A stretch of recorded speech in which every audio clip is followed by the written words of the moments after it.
اگر آپ کو میری یہ ویڈیو پسند آئے تو like, comment and share, subscribe کرنا مت بھولیے۔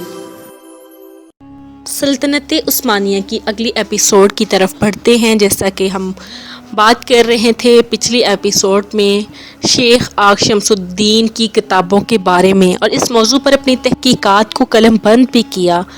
شیخ کی جو 2 کتابیں آپ نے پہلے بھی سنی، طب سے متعلق تھی، ایک کا نام مادۃ الحیات اور دوسری کتاب الطب، اور یہ دونوں کتابیں ترکی اور عثمانی زبان میں ہیں۔ 7 کتابیں عربی زبان میں لکھی جو مختلف موضوعات پر ہیں: حل المشکلات، الرسالۃ النوریہ، مقالات الاولیاء، رسالہ فی ذکر اللہ، تلخیص المتائن، دفع المتائن، رسالہ فی شرح حاجی بہرام ولی۔ اس کے بعد بات آتی ہے وصال کی۔ شیخ نے جب وطن واپسی کی ضرورت محسوس کی تو کونیوک، جو ان کا اصل وطن تھا، واپس آ گئے۔ اگرچہ سلطان نے انہیں استنبول، پرانا نام قسطنطینیہ میں رہنے کے لیے بہت اصرار کیا۔ آپ 863 ہجری بمطابق 1459 عیسوی کو فوت ہوئے۔ اللہ کی آپ پر رحمت مغفرت ہو اور اللہ تعالیٰ آپ سے خوش ہو۔ یہ اللہ کریم کی اپنی مخلوق کے بارے میں سنت ہے کہ کوئی بھی ربانی قائد اور قابل فخر فاتح اس وقت تک پیدا نہیں ہوتا جب تک اسے علم و ربانی کی صحبت میسر نہیں آتی جو اس کی تعلیم و تربیت میں اپنا کردار ادا اور اس کی رہنمائی کا فریضہ ادا کرے۔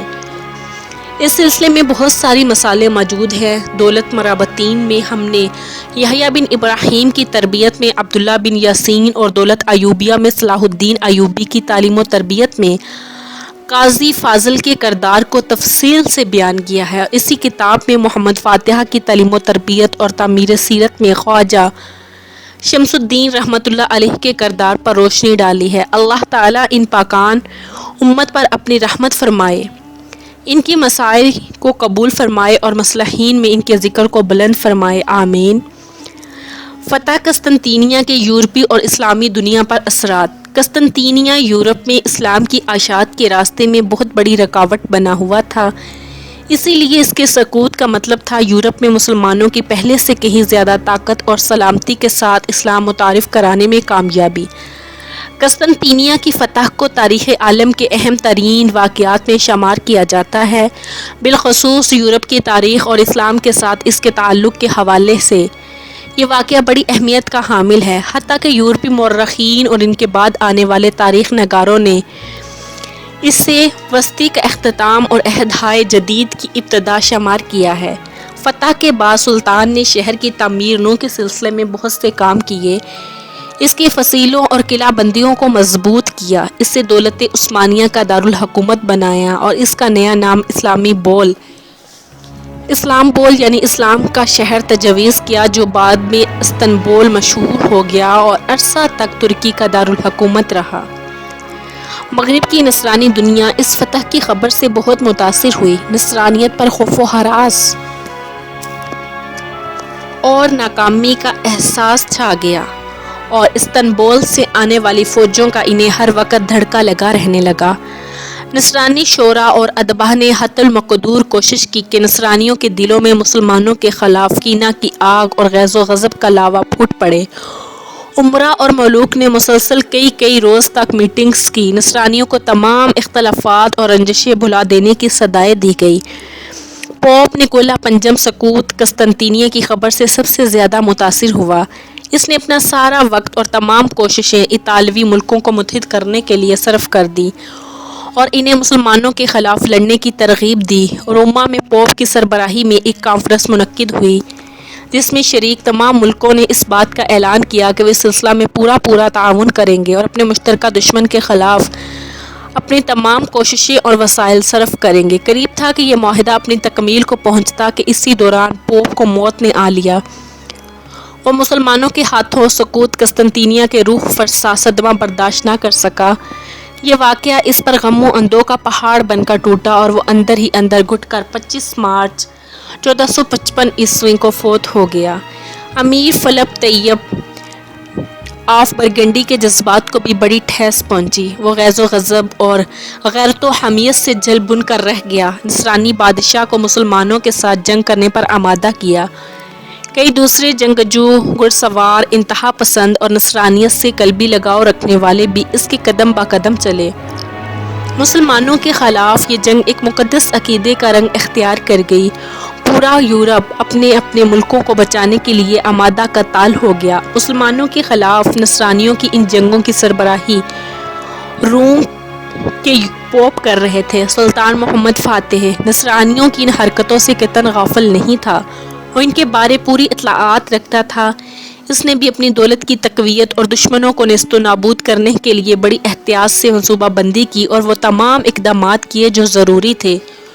جو نصرانی علاقے سلطان محمد کے پڑوس میں تھے یا عماسیہ، بلاد سمورہ اور طرابزون جیسے علاقے جن کی حدود سلطنت عثمانیہ سے آ کر ملتی تھی، اپنے حقیقی جذبات کو چھپائے خوشی و مسرت کی ایکٹنگ کرتے ہوئے اپنے وفود سلطان کی خدمت میں بھیجے اور اس عظیم کامیابی پر انہیں مبارکباد دی۔ پوپ پیوس ثانی اپنی چرب زبانی اور سیاسی مہارت کو کام میں لاتے ہوئے نصرانی قوم، بادشاہ، قائدین اور سپاہ کے دل میں اپنے روایتی صلیبہ کینہ کی آگ کو تیز تر کرنے کی پوری کوشش کرنے لگا اور بعض ملک عثمانیوں کے خاتمے کی اس سوچ کو عملی جامہ پہنانے کے لیے تیار ہو گئے۔ لیکن جب لشکر کشی کا وقت آیا تو ان میں سے بعض نے معذرت کی کہ ان کے ملک کو داخلی مسائل کا سامنا ہے۔ انگلستان اور فرانس کی 100 سالہ جنگ نے انہیں تھکا دیا اور اب یہ کسی نئے میدان جنگ میں اترنے کے قابل نہیں رہے تھے۔ برطانیہ اپنے گھریلو جنگوں اور دستوری بکھیڑوں میں الجھا ہوا تھا۔ ہسپانیہ اندلس کے مسلمانوں کی نسل کشی میں مصروف تھا، جبکہ اٹلی کی جمہوری سلطنتیں مجبوراً جلب زر کے لیے دولت عثمانیہ سے اپنے تعلقات مضبوط کرنے میں مصروف تھی۔ اس صلیبی حملے کا پروگرام پوپ کی موت کے ساتھ ختم ہو گیا، جو اس حملے کی سربراہی کر رہا تھا۔ ہنگری اور بلغیریا نے اکیلے دولت عثمانیہ کا سامنا کیا، پھر بلغیریا نے تو فوراً دوستی کا معاہدہ کر لیا اور اپنے ذاتی مفادات کی خاطر عثمانیوں کے ساتھ بہترین پڑوسی کی حیثیت سے رہنے کے عزم کا اظہار کیا، جبکہ ہنگری کو عثمانیوں کے مقابلے میں شکست کا سامنا ہوا اور عثمانی فوجوں نے سربیا، یونان، افلاک، کرم اور ارخانیبیل کے بڑے بڑے جزیروں کو اپنی مملکت میں شامل کر لیا اور یہ سب کچھ بہت تھوڑے عرصہ میں ہو گیا۔ سلطان محمد اچانک ان پر حملہ آور ہوا اور ان کی جمعیت کو بکھیر دیا اور انہیں خوب سزا دی۔ پوپ ثانی نے اپنے پوری مہارت اور سیاسی طاقت کا مظاہرہ کرتے ہوئے اپنی توجہ 2 پہلوؤں پر مرکوز رکھی۔ ایک تو اس نے کوشش کی کہ عثمانی نصرانی مذہب کو قبول کر لے۔ اس نے اس مقصد کے لیے بشارتی وفود بھیجنے کی بجائے سلطان کی خدمت میں ایک خط بھیجا اور ان سے مطالبہ کیا کہ وہ نصرانیت کی مدد باہم پہنچائے، جس طرح اس سے پہلے قسطنطین اور کلوفیس نے اس کی سرپرستی کی۔ پوپ نے سلطان سے وعدہ کیا کہ اگر وہ اخلاص کے ساتھ نصرانیت کو قبول کرے گا تو پوپ اس کے ساتھ نصرانی مذہب کو قبول کرے گا تو پوپ اسے جنت میں جانے کا سرٹیفکیٹ دے گا۔ جب پوپ اپنے اس منصوبے میں ناکام ہوا تو اپنے دوسرے منصوبے کو کامیاب کرنے کی کوشش کی۔ اس نے سلطان کو دھمکی دی، انہیں ڈرایا اور طاقت استعمال کرنے کی بات کی۔ اس دوسرے منصوبے کے نتائج بھی بہت جلد سامنے آ گئے۔ صلیبی لشکروں کو شکست ہوئی اور وہ حملہ جس کی قیادت ہنگری کر رہا تھا بری طرح ناکام ہو گیا۔ رہے قسطنطینیہ کی فتح کے اثرات مشرق کی اسلامی سلطنت پر تو ہم کہہ سکتے ہیں ایشیا اور افریقہ کے علاقوں میں مسلمانوں کی خوشی کی کوئی انتہا نہ رہی۔ یہ فتح ان کے آباء و اجداد کا خواب تھی اور کئی نسلوں سے وہ اس خواب کی تعبیر کے لیے بے قرار چلے آتے تھے۔ اب ایک عرصہ بعد وہ اپنی آنکھوں سے اس خواب کی تعبیر کو دیکھ رہے تھے۔ سلطان محمد فاتح علیہ رحمۃ اللہ علیہ نے مصر، حجاز، بلاد فارس اور ہندوستان کی اسلامی حکومتوں کو خطوط ارسال کیے اور انہیں اس عظیم اسلامی فتح کی خوشخبری سنائی۔ اسلامی ممالک میں اس عظیم کامیابی کی برسر ممبر تشبیر کی گئی، شکرانہ کی نماز ادا کی گئی، گھروں اور دکانوں کو سجایا گیا، اس عظیم کامیابی کی تشہیر کی گئی اور دیواروں اور کپڑوں کے بینروں پر مختلف رنگوں میں لکھ کر اس خبر کو خوب تشہیر کی گئی۔ کتاب بدائع الظہور کے مصنف ابن ایاس اس واقعے کے بارے میں لکھتے ہیں، جب یہ خبر مصر پہنچی اور سلطان محمد فاتح کا وفد آیا تو قلعہ پر خوشی سے بجائے گئے اور قاہرہ کے گلی کوچوں کو سجا کر اس خبر کی تشہیر کی گئی۔ پھر سلطان نے برسبابی امیر آخور ثانی کو ابن عثمان کی طرف بھیج کر اس فتح کی مبارکباد دی۔ مورخ ابو المحاسن بن تغری بردی کا ذکر کرنا ہم ضروری خیال کرتے ہیں، جنہوں نے لوگوں کے جذبات اور ان کی قلبی کیفیات کو بہت خوبصورت طریقہ سے بیان کیا۔ وہ لکھتے ہیں، جب فاتحہ کا وفد تحائف سے لدا بھدا روم کے زعماء میں سے کچھ اسیروں کو لیے مصر پہنچا تو میں نے کہا، الحمدللہ، یہ عظیم کامیابی محض اللہ کا احسان ہے۔ قاصد مذکور تشریف لائے۔ استنبول کے رئیس اسیروں کی صورت ان کے ساتھ تھے۔ قاصد انہیں لے کر سلطان مصر اینال کی خدمت میں حاضر ہوا۔ یہ دونوں قیدی قسطنطینیہ سے تھے۔ قسطنطینیہ استنبول میں ایک بہت بڑا کلیسا ہے۔ سلطان بہت خوش ہوا اور تمام لوگ بھی اس فتح کا سن کر مسرور ہوئے، خوش ہو گئے۔ اس واقعہ پر جشن منایا گیا، دمدمے بجائے گئے، شہر کو دلہن کی طرح سجایا گیا۔ پھر قاصد مذکور ان دونوں قیدیوں کو ساتھ لیے سوموار 25 شوال کو قاہرہ کی مختلف سڑکوں سے گزرتا ہوا قلعے کی جانب بڑھا۔ لوگوں نے دکانوں اور گھروں کو خوب سجایا تھا۔ سلطان نے پہاڑی قلعہ کے سلطانی احاطے میں ایک بہت بڑے جشن کا اہتمام کیا۔ ابن تغری قاہرہ میں لوگوں کے جس طرح کے اجتماعات اور فتح قسطنطینیہ پر ان کی خوشی و شادمانی کا تذکرہ کیا ہے، اسی طرح کی محافل اور جشن کا پوری اسلامی دنیا میں اہتمام کیا گیا۔ سلطان نے فتح کی خوشخبری کے خطوط مختلف اسلامی فرمانرواؤں کو بھیجے، جیسے سلطان مصر، شاہ ایران، شریف مکہ، امیر کرمان وغیرہ۔ اس طرح بعض خطوط پڑوسی مسیحی ممالک کو بھی بھیجے گئے، جیسے مورا، افلاک، ہنگری، بوسنیا، سربیا، البانیہ اور ارد گرد کی کئی دوسری سلطنتیں۔ سلطان مصر کے نام سلطان محمد فاتح کا خط۔ ذیل میں سلطان محمد فاتح کے خط سے اقتباس دیا جاتا ہے، جو انہوں نے مصر کے سلطان اینال کے نام تحریر کیا۔ یہ خط احمد قرانی کا تحریر کردہ ہے۔ ہمارے اسلاف کا یہ طریقہ رہا ہے کہ انہوں نے ہمیشہ راہ خدا میں جنگ کی اور کسی ملامت کرنے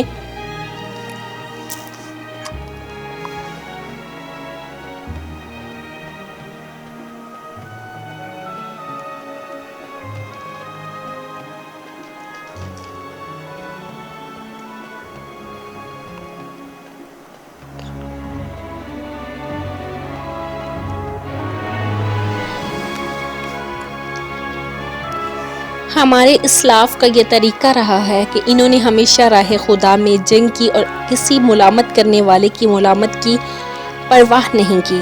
ہم اسی طریقہ پر قائم ہیں اور انہی مقاصد کے حصول کے لیے ہمیشہ کوشش کرتے رہتے ہیں۔ ہم اللہ تعالیٰ کے اس ارشاد پر عمل پیرا ہیں۔ سورۃ التوبہ میں آیت نمبر 29 میں ارشاد ربانی ہے، جنگ کرو ان سے جو اللہ پر ایمان نہیں رکھتے، اور رسول کریم صلی اللہ علیہ وآلہ وسلم کی اس حدیث پر کاربند ہیں، جس کے پاؤں راہ خدا پر غبار آلود ہوئے، اس پر اللہ تعالیٰ نے دوزخ کی آگ حرام فرما دی۔ اس سال اللہ تعالیٰ نے اپنی برکتوں سے ہمیں نوازا، ہم پر انعام فرمایا، ہم نے اللہ کی رسی کو مضبوطی سے تھام لیا۔ اللہ کریم کے فضل و کرم سے اپنی اس دینی فریضہ کی ادائیگی اور اللہ کریم کے اس فرمان عالی شان جو سورۃ التوبہ آیت نمبر 123 پر ہے، عمل کرتے ہوئے محض اللہ کے بھروسے پر نمازیوں اور مجاہدوں کی اور بحری عصا اختیار کیے تاکہ اس شہر کو فتح کریں جو گناہ اور کفر سے بھرا ہوا تھا اور اسلامی ممالک کے درمیان بھی ابھی تک فتح نہیں ہوا تھا۔ یہ شہر اپنے کفر پر نازا تھا۔ ایک عربی میں شعر ہے جس کا کچھ ترجمہ یوں ہے، گویا وہ چمکتے گال پر بدصورت نشان ہو، چاند کے چہرے پر داغ، اور یہاں بدصورت گال خارش کے نشان کو کہا گیا ہے۔ اس شہر کا ایک حصہ کچھ اور تھا، اس شہر کا ایک حصہ سمندر میں ہے اور دوسرا خشکی پر۔ ہم نے اللہ تعالیٰ کے فرمان جو کہ سورۃ الانفال آیت نمبر 60 میں ارشاد ربانی ہے، اس پر عمل پیرا ہو کر اس کے لیے ہر طرح کی تیاری کی جو کہ ہماری استعداد میں تھی، اور گولہ بارود، منجنیق، نقب زنی کا سامان، پتھر وغیرہ جو چیزیں خشکی کی طرف سے کام آ سکتی تھی، اور سامان سے بھرے ہوئے بحری جہاز، اور سمندر میں پہاڑوں کی مانند بلند ہونے والی کشتیاں جو بحری حملہ میں کام آ سکتی تھی، سب اس کے لیے تیار کی، اور 26 ربیع الاول 857 ہجری کو اس شہر کے مضافات میں جا اترے۔ میں نے اپنے دل سے کہا اب کوشش کر اور محنت سے کام لے اور میری مدد کر، یہی تو ہے جس کی مجھے تمنا ہے۔ جب بھی ان کافروں کو حق کی طرف بلایا گیا تو انہوں نے کفر پر اصرار کیا اور تکبر کیا، اور وہ حق کے منکر تھے۔ ہم نے اس شہر کا محاصرہ کر لیا، ہم ان سے لڑے اور وہ ہم سے لڑے، ہم نے ان سے قتال کیا اور انہوں نے ہم سے قتال کیا، ہمارے اور ان کے درمیان دن رات لڑائی جاری رہی۔ جب اللہ تعالیٰ کی مدد اور فتح و نصرت پہنچ جائے تو انسان کے لیے مشکل اور دشوار کام آسان ہو جاتے ہیں۔ اسی طرح 20 جمادی الاول منگل کے روز صبح صادق کے وقت ہم نے اس طرح حملہ کیا جس طرح شیاطین پر ستارے ٹوٹ کر گرتے ہیں۔ حکومت صدیقی نے عدل فاروقی اور ضرب حیدری کے طفیل آل عثمان کے لیے اس شہر کو مسخر کر دیا، اور اس سے پہلے کہ سورج مشرق سے مغرب کو آتا۔ سورۃ القمر میں ارشاد ربانی ہے جس کا ترجمہ کچھ یوں ہے: ان قریب پسپا ہوگی یہ جماعت اور پیٹھ پھیر کر بھاگ جائیں گے، بلکہ ان کے وعدے کا وقت روز قیامت ہے اور قیامت بڑی خوفناک اور تلخ ہے۔ اس کا منظر ہماری آنکھوں کے سامنے تھا، اور یہ منظر ہماری آنکھوں کے سامنے تھا جو شخص سب سے پہلے قتل ہوا اس کا سر قلم کیا گیا۔ ان کا مردود اور ناشکرا بادشاہ تھا۔ یہ لوگ عاد و ثمود کی طرح ہلاک ہوئے، عذاب کے فرشتوں سے انہیں جہنم رسید کیا، اور وہ بہت برا ٹھکانہ ہے۔ قتل ہوئے جو قتل ہوئے اور قیدی کر لیے گئے جو بچ گئے۔ مسلمانوں نے ان کے خزینوں پر غارت گری کی، ان کے کنوز اور دفینوں کو نکالا جو بہت بڑی مقدار میں تھے، اور کافروں پر وہ وقت بھی آیا کہ یہ کوئی قابل ذکر چیز نہیں، جو سورۃ الانعام میں ارشاد ربانی ہے: کاٹ کر رکھ دی گئی جڑ اس قوم کی جس نے ظلم کیا تھا، اور سب تعریفیں اللہ تعالیٰ کے لیے ہیں جو پروردگار ہے سارے جہان والوں کا۔ سو اس دن اہل ایمان خوش ہوئے اور اللہ نے ان کی مدد فرمائی۔ جب ہم ان پلید، نجس اور لالچی لوگوں پر غالب آ چکے تو ہم نے خانقاہوں کو پادریوں سے پاک کیا، اس سے صلیب اور ناقوس کو نکال باہر کیا، اور صنم پرستوں کی عبادت گاہوں کو اہل اسلام کے لیے مساجد پادریوں سے پاک کیا اور اسلام کے لیے مساجد میں تبدیل کر دیا، اور یہ خطہ اسلامی سکہ اور خطبہ کے مشرف سے شرف ہوا۔ حکم خداوندی پورا ہوا اور جو کچھ وہ کرتے رہے تھے سب باطل ٹھہرا۔ سلطان محمد فاتح نے ایک خط شریف مکہ کی خدمت میں بھی ارسال کیا۔ یہ خط سلطان مصر کی وساطت سے مکہ مکرمہ پہنچا۔ سلطان مصر نے محمد فاتح کے جواب میں ایک خط ارسال کیا اور کچھ تحائف بھی بھیجے۔ یہ خط بلند پایا ادبی نثر کا نمونہ ہے اور اس میں کئی خوبصورت اشعار ہیں۔ مثلا ایک شاعر کے اشعار ہے: میں نے اس دوشیزہ کو پیغام نکاح دیا، اور میں نے اسے مہر میں نیزے تلواریں اور ماہر گھوڑ سوار دیے، جن کے پاس گندم گو بلند نیزے مہر ہوں، انہیں سفید قلعے دلہا کی حیثیت سے کھینچ لیے جاتے ہیں۔ اللہ اکبر! آپ نے جن درختوں کے پھل چنے ہیں وہ آپ سے پہلے آپ کے والد گرامی کے لگائے ہوئے ہیں۔ سلطان مصر کے خط میں یہ شعر بھی مرعوم ہے۔ شاعر کہتا ہے: اللہ اکبر! یہ فتح و ظفر، یہ وہ کامیابی ہے جس کا ایک انسان گمان بھی نہیں کر سکتا۔ سلطان مصر کے شاعر نے فتح قسطنطنیہ کی مناسبت سے کہا: اسی طرح اللہ کی رضا کی خاطر عظیم ارادے ہونے چاہیے، ورنہ تیز تلواریں میانوں سے جدا نہیں ہوتی۔ آپ کی سپاہ وہ ہیں جس کے گھوڑے اس پر بہت بڑے سمندر کی مانند ہیں، جس کی تلاطم خیز موجیں ہیبت طاری کر رہی ہوتی ہیں۔ اس نے کامیابی کے جھنڈے کو چاروں طرف سے گھیر رکھا ہے۔ یہ جھنڈا کامیابی کا جھنڈا ہے، بلکہ کامیابیوں کا امرانیہ اس کے غلام اور خادم ہیں۔ اے اسلام کی مددگار، اے وہ کہ کفر پر جس کی یلغار کی داستان عبدالاعلی آباد تک کتاب دہر کے صفحات پر مرتسم رہے گی، تمہیں یہ فتح و کامرانی مبارک ہو۔ اس کا ذکر روئے زمین پر یوں ہو رہا ہے جیسے وہ بادل جو جلتا ہے تو صبا اور چاند کی منزلیں اس کے لیے حدی خوانی کرتی ہیں۔ سلطان محمد فاتح کا خط شریف مکہ کے نام۔ سلطان محمد فاتح نے شریف مکہ کے نام ایک خط لکھا اور اس میں انہیں فتح کی خوشخبری دیتے ہوئے دعا کی درخواست کی۔ شریف مکہ کی خدمت میں اس خط کے علاوہ کئی تحائف بھی ارسال کیے۔ اس خط کے چند فقرے درج ذیل ہیں: مقدمہ، جس میں شریف مکہ کی تعریف و توصیف کی گئی۔ بعد میں لکھتے ہیں: ہم نے یہ خط اس لیے ارسال کیا ہے کہ آپ کو اس فتح کی خوشخبری سنائیں جس سے اس سال اللہ کریم نے ہمیں نوازا ہے۔ یہ ان کامیابیوں میں سے ایک ہے جسے نہ کسی آنکھ نے دیکھا ہے اور نہ کسی آنکھ کان نے سنا ہے۔ یہ فتح مشہور شہر قسطنطنیہ کی تسخیر ہے۔